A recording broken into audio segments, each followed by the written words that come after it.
You are standing in the marble hallway of Topkapi Palace in the autumn of 1461, and something is wrong. The air smells of rosewater and fear. Beyond the latticed screens you hear footsteps, whispers in a dozen languages, the rustle of silk against stone. But beneath it all, if you listen closely enough, there's something else. A sound that doesn't belong in a sultan's palace. Women praying in Latin. They shouldn't be here. Christian nuns don't belong in the heart of the Ottoman Empire, in the private quarters where concubines serve and eunuchs guard, and no outsider is supposed to witness what happens in the shadows. Yet, here they are, dozens of them, scattered across the empire's palaces and households, wearing Ottoman dress but moving their lips in forbidden prayers. They are ghosts in plain sight, living proof of a system so calculated, so methodical, that history tried to forget it ever existed. Before we go further, I need you to do something. If you're fascinated by the hidden corners of history, the stories textbooks skip over, hit that like button and subscribe, and drop a comment telling me where in the world you're watching from, because it never ceases to amaze me that we've built this global community of people hungry for truth, no matter how uncomfortable it makes us. Now, let's step back into that hallway, because what you're about to discover isn't just about religion or conquest. It's about what happens when an empire decides that erasing people is more efficient than killing them. The women you hear praying weren't kidnapped yesterday. Some of them have been here for years. Some can barely remember their own names. And the truly horrifying part? The Ottoman court didn't consider this cruelty. They called it mercy. When Mehmed II conquered Constantinople on May 29, 1453, he didn't just take a city. He inherited a problem. Across the shattered remnants of Byzantium, thousands of Christian institutions still stood, monasteries perched on mountain peaks, convents hidden in valleys, churches where bells still rang at dawn. Each one was a declaration of defiance, a living memory of the world that had been. The Sultan understood what most conquerors miss. You don't defeat a civilization by burning its buildings. You defeat it by making its people forget who they were. By 1460, Ottoman provincial governors had clear instructions, documented in administrative decrees preserved in Istanbul's Başbakanlık archives. Religious institutions in newly conquered territories were to be catalogued, assessed for strategic value, and, when necessary, dismantled. But the women inside these institutions presented a unique complication. Nuns were not warriors. They could not be executed as combatants. They were not married, so they could not be returned to families. They were not wealthy, so they could not be ransomed. They existed in a category the Ottoman legal system hadn't fully codified, and that ambiguity became their nightmare. Historian Heath Lowry, in his analysis of Ottoman conquest strategy, notes that the empire developed what he termed demographic engineering, systematic policies designed to alter the religious and ethnic composition of conquered regions. Monasteries and convents were particular targets because they represented institutional resistance, places where Christian identity was actively preserved and transmitted. The solution the Ottomans devised was elegant in its cruelty. They would not massacre the nuns. Massacres created martyrs, and martyrs inspired rebellions. Instead, they would absorb them, transform them, make them disappear into the machinery of empire until even they forgot where they came from. The process began with documentation. When Ottoman forces secured a region, clerks accompanied the soldiers, men with ledgers and inkpots who moved through convents like accountants, counting, cataloging, assessing. How many women? What ages? Any skills? Literacy? Medical knowledge? Each nun was recorded not as a person, but as an asset, a unit of potential labor or tribute. These registers, some of which survive in the Ottoman archives, listed Christian religious women alongside livestock and grain stores, inventory to be distributed or disposed of as the state required. Then came the offer. It always started with an offer. Provincial governors would send translators, often local Christians who had already converted. men who spoke the language and understood the culture and could frame capitulation as wisdom rather than betrayal. The message was consistent. The old world is gone. The emperor in Constantinople has fallen. Your churches have no protector, but the Sultan is merciful. Convert, take new names, accept new lives, and you will have safety, food, purpose. Refuse, and you will face the consequences of rebellion. Most refused. Faith, for women who had devoted their entire lives to it, was not negotiable. They had taken vows before God, vows that transcended empires and armies and the politics of conquest.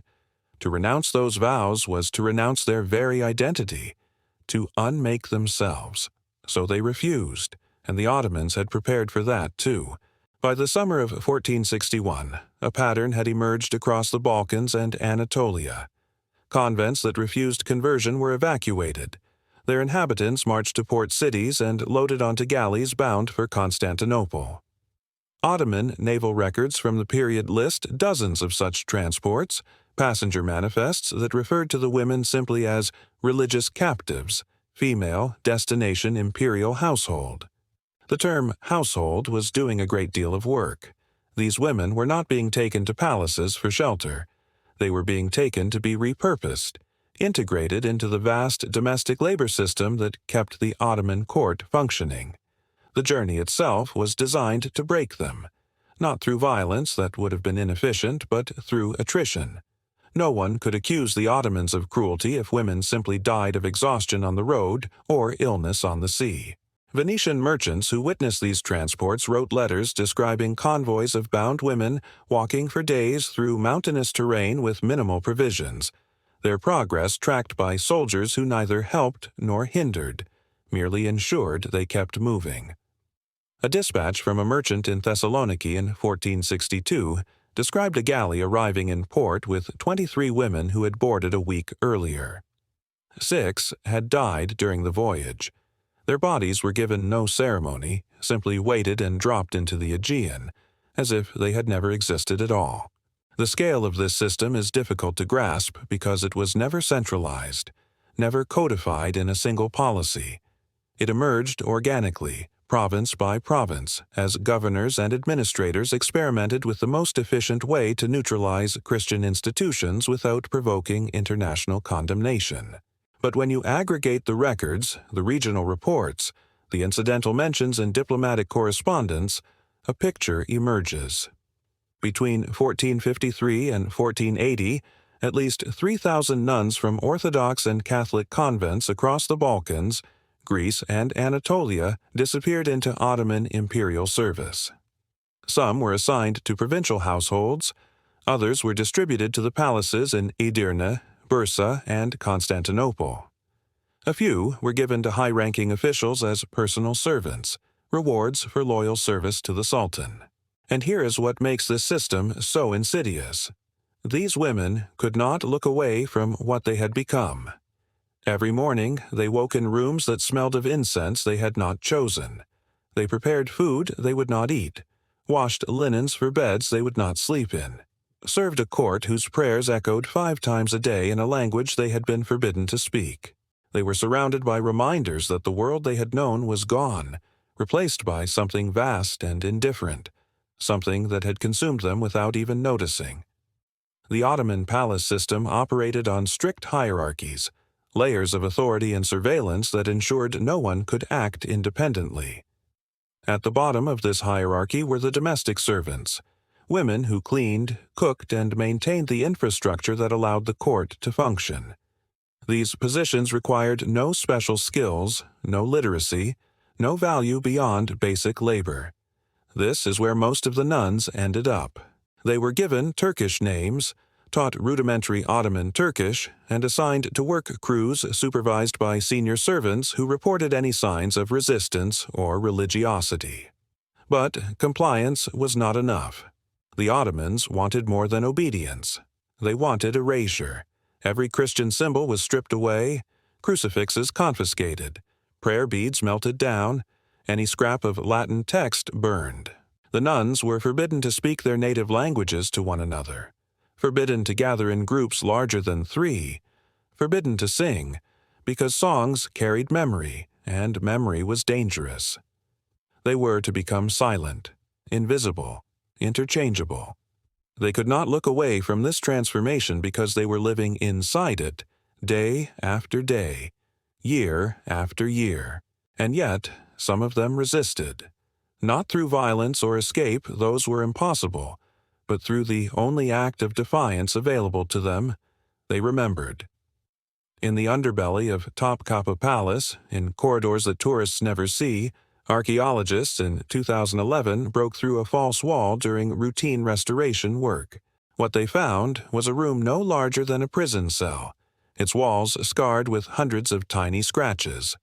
At first, they thought it was graffiti, random marks from bored servants. But when they brought in better lighting, when they looked closer, they realized what they were seeing. Crosses. Dozens of them carved with fingernails or shards of pottery, each one a silent prayer scratched into stone. And beneath the crosses, in Latin so faint it was almost illegible, 4 words. Lux in tenebris lucet. The light shines in the darkness. This was their chapel. For months, perhaps years, the nuns assigned to Topkapi Palace had gathered here in secret, after the palace slept, when the guards grew lazy and the corridors fell silent. They had no priest, no altar, no Bible, just the prayers they had memorized as children, the hymns they reconstructed from memory. They held communion with stolen bread and water from the palace wells, and they carved their faith into the stone, one scratch at a time, because even if the world forgot them, they would leave proof they had existed. The archaeologists found other things in that room.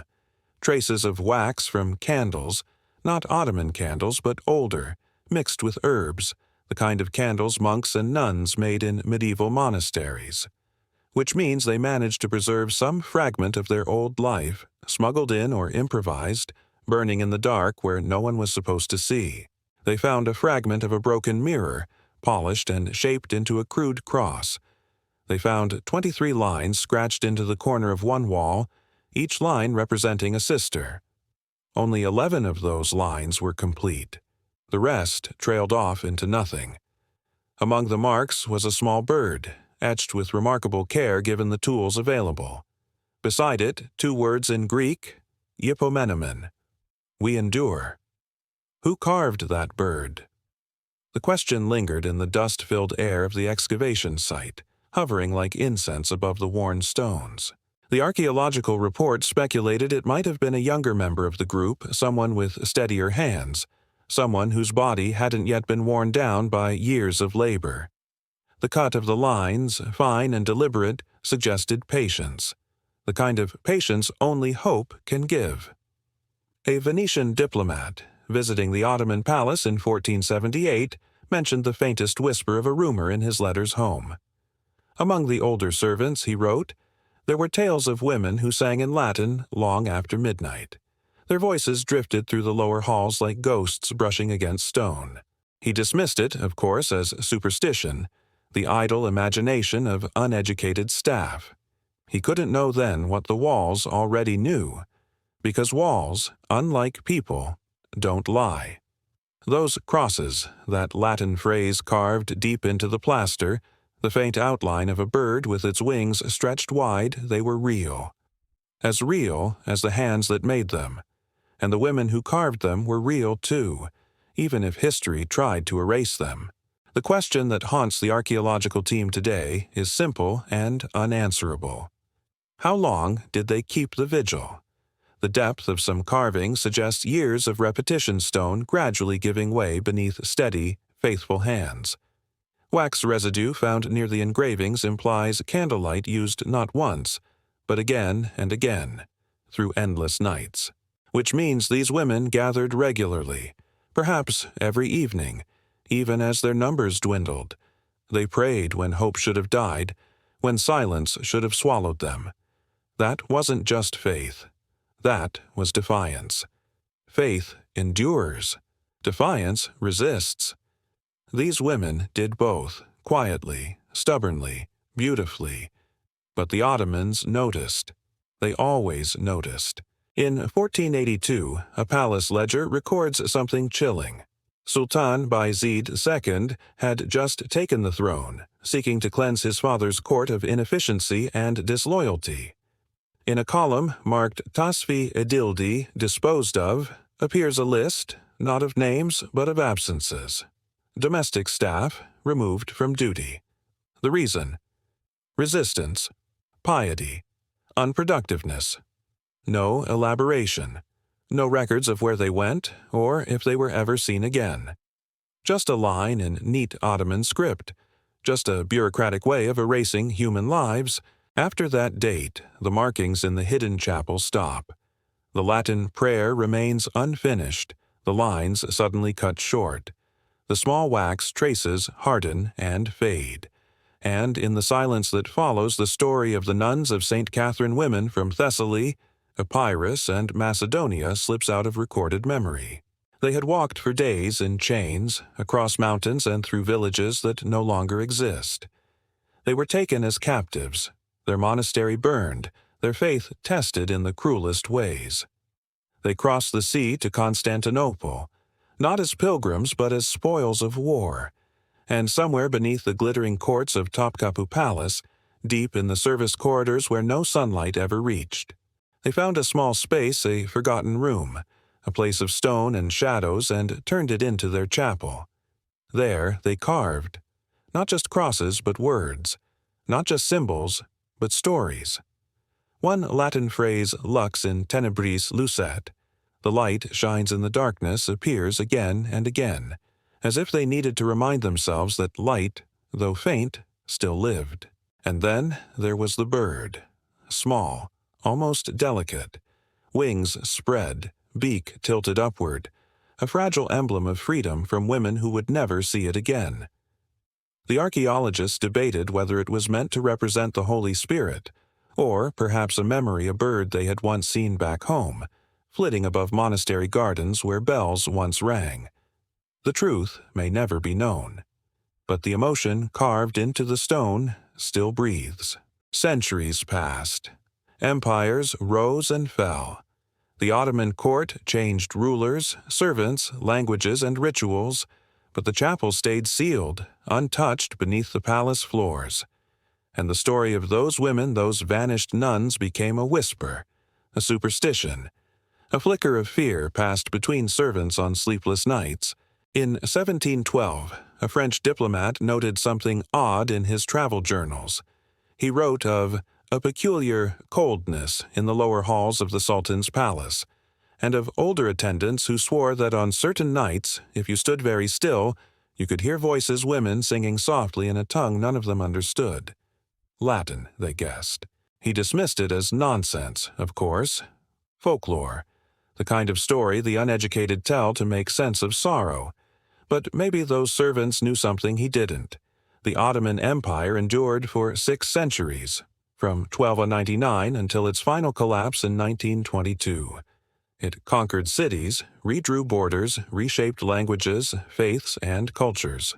It turned the great Hagia Sophia from a cathedral into a mosque. It ruled from the walls of Vienna to the sands of Arabia. Armies, cannons, gold, power, everything that defines an empire. And yet, despite all that might, it could not erase 18 women who prayed in secret. Women who carved with fingernails and broken blades. Women who refused to be silent, even when silence was survival. Empires measure victory in territory, in wealth, in blood. But these women measured victory differently. For them, victory was endurance. It was the act of carving one more cross when you should have given up, of lighting one more candle when the air itself tried to smother you, and somehow they won. Because we found it.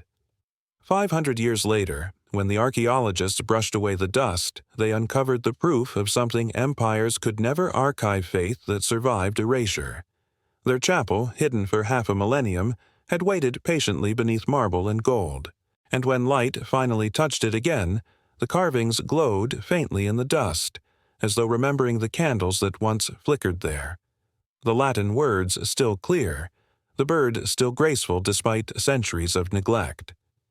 It wasn't just history unearthed that day, it was memory. Memory, unlike history, belongs to those who refuse to disappear. History is written by conquerors, but memory is carved by survivors. And sometimes survival doesn't look like triumph or escape. Sometimes it looks like a cross etched in secret, a prayer whispered in a forbidden tongue, or a bird scratched into stone to Hanno sisters long gone. Those women, those forgotten nuns of St. Catherine, didn't live to see freedom. But they left a mark, one that outlived the empire that tried to silence them. And perhaps that's the quiet miracle of it all. The light shines in the darkness, and the darkness has not overcome it.